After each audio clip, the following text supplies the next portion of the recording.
Assalamualaikum warahmatullahi wabarakatuh dan selamat pagi. Kita ketemu lagi di channel yang membahas tentang masalah-masalah pendidikan dan psikologi. Pada kesempatan kali ini kita akan membahas pendidikan psikologi yang berhubungan dengan agama. Bagaimana penggunaan akal dalam beragama. Kita tahu bahwa ada sebuah hadis yang mengatakan, dan itu mungkin diterima oleh semua orang, yang mengatakan bahwa setiap anak lahir dalam keadaan fitrah. Apa itu fitrah? Fitrah diartikan dua secara umum. Yang pertama dikatakan bahwa fitrah adalah mereka lahir dalam kondisi netral. Tapi ada yang sebagian mengatakan bahwa mereka lahir dalam kondisi di mana mereka punya kecenderungan tertentu. Tetapi mereka menjadi Nasrani, mereka menjadi Yahudi, mereka menjadi Muslim, mereka menjadi Majusi, dan lain-lain disebabkan karena orang tuanya. Ini disepakati hampir semua kelompok. Artinya apa? Artinya pendidikan saat kecil, informasi yang diberikan oleh orang tua kita kepada diri kita, kepada anak-anak, itulah yang menjadikan kepercayaan mereka, yang menjadikan keimanan mereka. Artinya informasi membentuk kepercayaan. Kepercayaan nantinya akan membentuk keimanan, dan keimanan itu yang membentuk perilaku kita. Saya akan berikan ilustrasi seperti ini untuk menjelaskan tadi. Misalnya informasi tentang bahaya merokok. Banyak kita mendapatkan informasi tentang bahaya merokok. Kita bisa terima atau bisa menolaknya. Kalau kita menerima, maka kita mempercayai informasi itu. Belief masuk, kepercayaan. Bobot dari kepercayaan, apabila kepercayaan itu punya bobot tertentu, maka akan menjadi keimanan. Dan keimanan itu akan menjadikan perilaku kita. Apa perilakunya? Apabila mereka percaya bahwa merokok itu berbahaya, mungkin perilakunya adalah mereka akan berhenti merokok atau tidak merokok.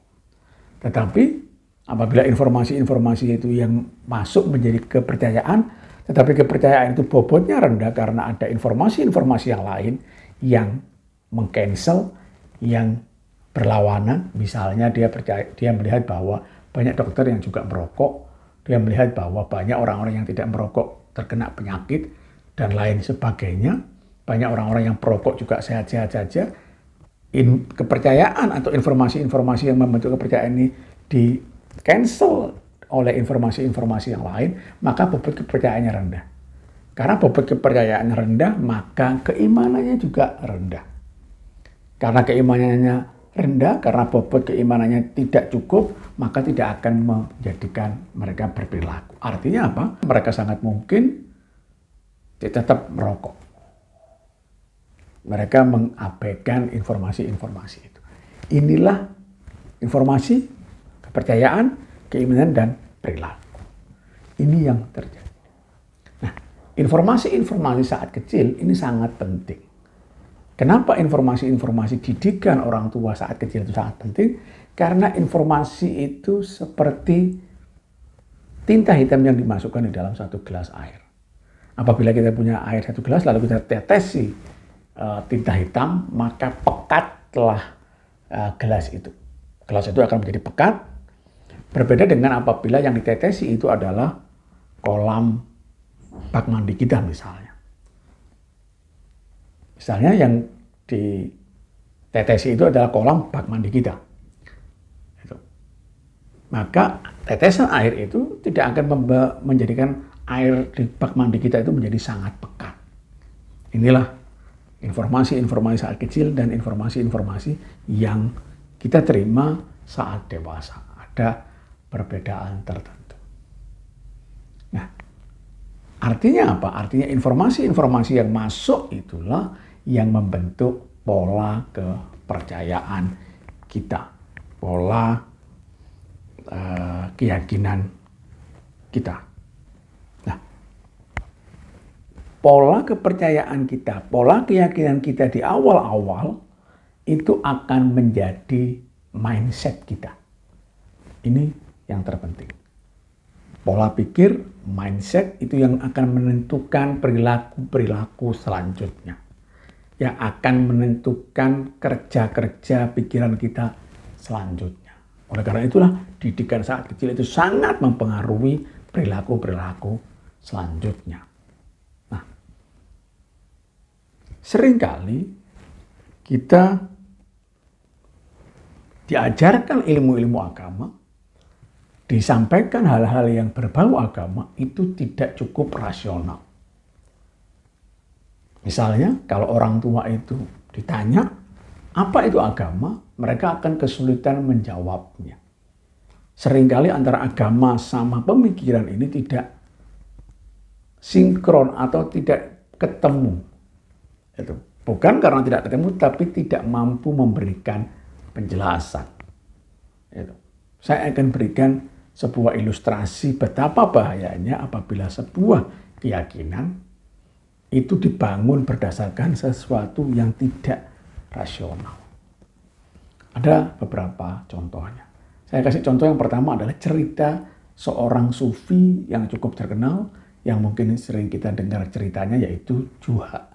Dia ini adalah seorang filosof, ada yang mengatakan dia seorang sufi, tetapi pura-pura menjadi gila pada kerajaan dinasti Abbasiyah pada waktu itu. Pada suatu hari, Juha itu berjalan-jalan di pasar. Dia berjalan-jalan di pasar sambil melepas topinya dan dia tertawa-tawa melihat topinya. Dia ketawa-ketawa melihat topinya sambil berjalan di pasar. Beberapa orang bertanya, "Wahai Juha, mengapa kamu ketawa-ketawa sambil melihat di dalam topimu?" Kemudian Juha mengatakan bahwa saya melihat surga di dalam topi saya. Mendengar jawaban Juha itu banyak orang penasaran. Benarkah di dalam topi Juha ada surga? Sebagian kepingin melihat, sebagian yang lain juga seperti itu. Sebagian mengatakan bahwa dia melihat surga di dalam topi Juha, sebagian mengatakan mana tidak ada, Juha bohong, dan seterusnya. Tetapi Juha dengan enteng mengatakan bahwa kalian tidak bisa melihat surga di dalam topi saya. Karena untuk melihat surga di dalam topi saya dengan syarat. Syaratnya adalah dia adalah seorang mukmin. Dia adalah seorang yang bertakwa. Dia terus berjalan-jalan, bahkan mungkin bukan hanya sehari, akhirnya tersebarlah informasi tentang perilaku Juha ini. Informasi itu sampai di kerajaan, raja mendengar lalu raja memerintahkan prajuritnya untuk memanggil Juha. Kamu panggil Juha ke sini. Saya ingin memastikan apakah Juha benar atau salah. Akhirnya Juha dipanggil ke kerajaan dan si raja mengatakan, "Juha, wahai Juha, apakah benar informasi yang saya dengar bahwa kamu melihat surga di dalam topi?" Juha dengan enteng mengatakan bahwa benar, wahai raja, saya melihat surga di dalam topi saya. Kemudian si raja mengatakan, "Bawa sini topimu, saya ingin melihat. Apabila kamu bohong terhadap apa yang kamu ceritakan, maka kamu akan mendapatkan hukuman yang setimpal." Katanya si Juha, "Oke, silakan. Raja bisa melihat di dalam topi saya." Kemudian Juha melepas topinya dan diberikan kepada raja. Tetapi sebelum diberikan kepada raja, Juha mengatakan kepada raja, "Wahai raja, yang bisa melihat surga di dalam topi saya itu punya syarat. Syaratnya adalah bahwa orang itu harus bertakwa. Dia harus seorang mukmin." Dan itu saya juga sampaikan kepada orang-orang di pasar. "Oke," katanya si raja, "bawa sini topimu." Setelah dibawa topinya dan dilihat oleh raja, sebelum raja mengambil keputusan, raja mulai berpikir. Ada dua kemungkinan. Kalau dia mengatakan bahwa topi itu tidak terlihat surga, maka Juha harus dihukum. Tetapi berarti raja tidak bertakwa.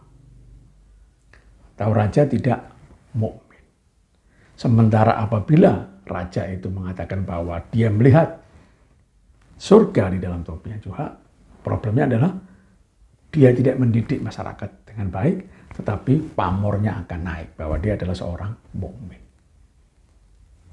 Apa yang diambil oleh raja itu dalam cerita itu, raja mengatakan benar di dalam topinya juga ada surga. Saya melihat surga di dalam topinya Tuhan. Inilah problem apabila keimanan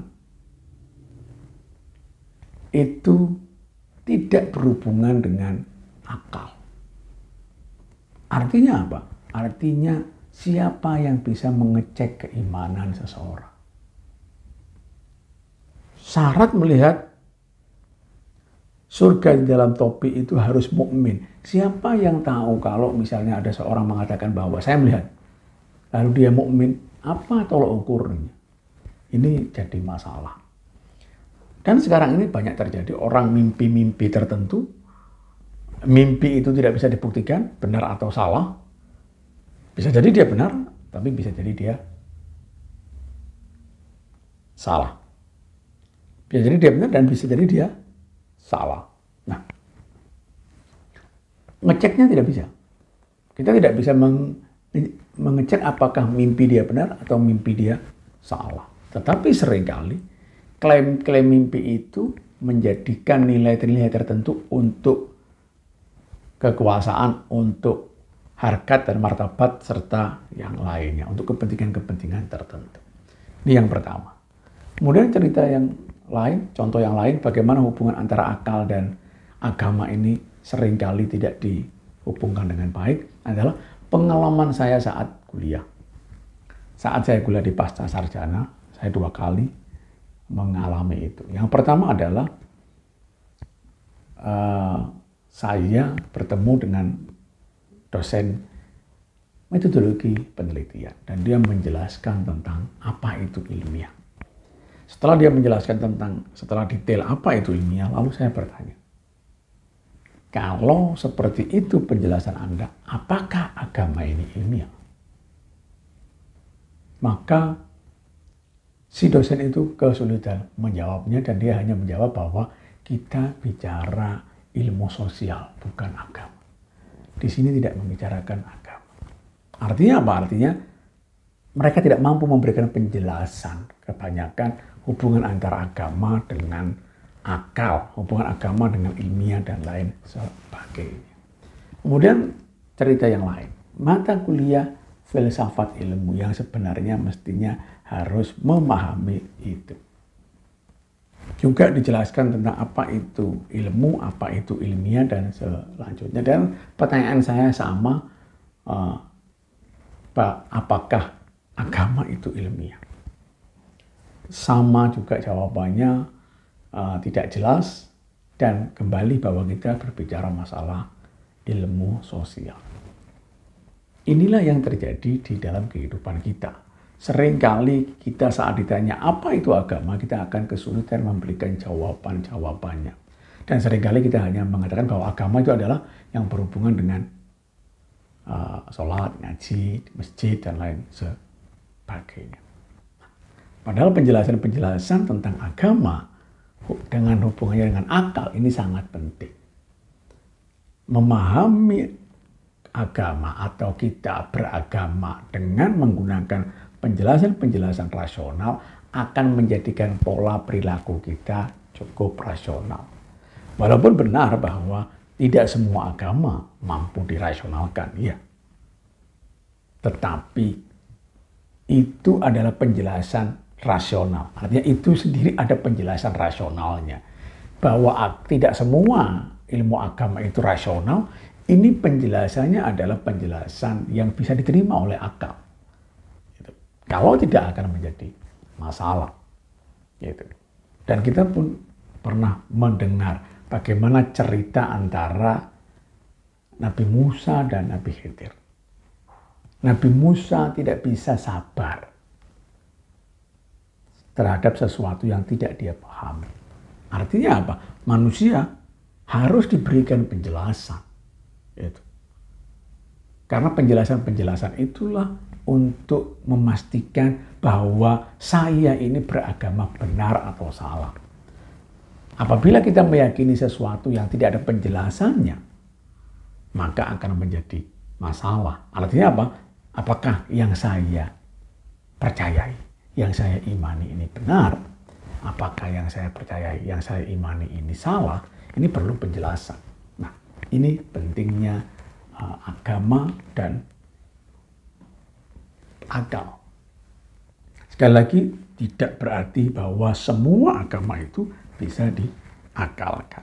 Nah, yang menjadi masalah adalah pendidikan kita saat kecil seringkali tidak diberi penjelasan-penjelasan cukup terhadap bagaimana hubungan antara agama dengan rasional, dengan akal sehat kita.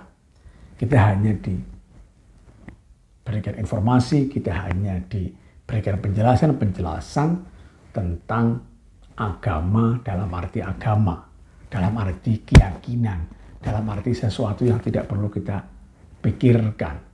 Itu. Saat kecil kita diajari hal-hal yang berhubungan dengan keimanan-keimanan, penjelasan-penjelasan agama tanpa dihubungkan dengan penggunaan akal sehat. Walaupun memang anak-anak dengan porsinya, walaupun memang benar anak-anak dengan polanya, tetapi hubungan-hubungan agama dengan penjelasan-penjelasan rasional ini sangat penting. Karena kalau tidak, tadi keimanan itu menentukan perilaku. Keimanan itu menentukan perilaku.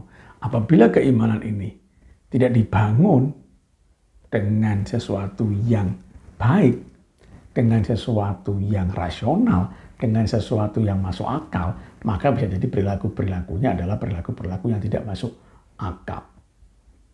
Ini ada rentetan antara informasi yang diberikan, belief, kepercayaan, bobot kepercayaan menjadi keimanan, dan keimanan menjadi perilaku. Apabila informasi-informasi yang diberikan ini tidak rasional, hanya semacam doktrin saja, maka kepercayaannya adalah kepercayaan yang seperti itu. Keimanannya akhirnya keimanan yang seperti itu, dan akhirnya berperilaku yang kurang baik. Seperti tadi, perilakunya juga kita akan sulit. Kita tidak bisa membantah, tetapi kita juga tidak bisa membenarkan. Dan itu seringkali dijadikan alasan, argumentasi, hujah untuk menaikkan pamor, untuk dipercaya orang, dan lain sebagainya. Sekali lagi, Tuhan sendiri menyuruh kita untuk penggunaan akal. Apa buktinya? Bahwa di dalam Islam, kewajiban syariat, kita diwajibkan bersyariat, artinya kita sudah dihukumi dosa dan pahala, harus melakukan ini dan melakukan itu setelah akal kita cukup. Di dalam bahasa Islamnya biasanya setelah kita balik. Setelah kita balik baru ada kewajiban-kewajiban syariat. Setelah kita balik baru ada kewajiban-kewajiban syariat, dan sebelum itu kita masih hanya dibiasakan. Sekali lagi, argumentasi rasional, akal di dalam beragama ini sangat penting agar perilaku kita perilaku yang rasional. Makin masuk akal perilaku kita di dalam sebuah masyarakat yang berjalan dengan perilaku yang rasional, yang baik, maka sebuah masyarakat akan menjadi masyarakat yang sehat. Dan itu dibangun dari mana? Itu dibangun dari pendidikan. Karena pendidikan saat kecil, pendidikan informasi yang ditanamkan kepada anak-anak akan menjadi belief, sekali lagi, dan belief itu akan menjadi keimanan, dan keimanan itu akan menjadi perilaku. Pilihan-pilihan perilaku itu tergantung dari keimanan kita. Keimanan kita tergantung dari belief, kepercayaan kita, dan kepercayaan kita tergantung dari informasi yang kita serap, yang kita terima. Dan informasi ini dari mana? Informasi ini dari orang tua saat kecil, dan informasi ini dari pendidikan, baik TK, SD, SMP, dan seterusnya. Makin baik informasi yang masuk, maka keimanan, maka belief kita makin baik, keimanan makin baik, maka perilaku akan menjadi makin baik. Dan di dalam agama pun dikatakan bahwa perilaku yang didasari oleh pemahaman akan mendapatkan bobot nilai pahala dalam agama, akan berbeda bobotnya dibandingkan dengan orang yang hanya berperilaku berdasarkan keimanan tanpa pemahaman yang baik. Itu saja mungkin dari saya. Diskusi pada kesempatan kali ini bagaimana hubungan antara keimanan, belief, informasi, dan perilaku, dan semuanya itu dalam hubungannya dengan pendidikan kita, informasi-informasi yang masuk kepada diri kita. Itu saja, kurang lebihnya mohon maaf. Terima kasih. Assalamualaikum warahmatullahi wabarakatuh.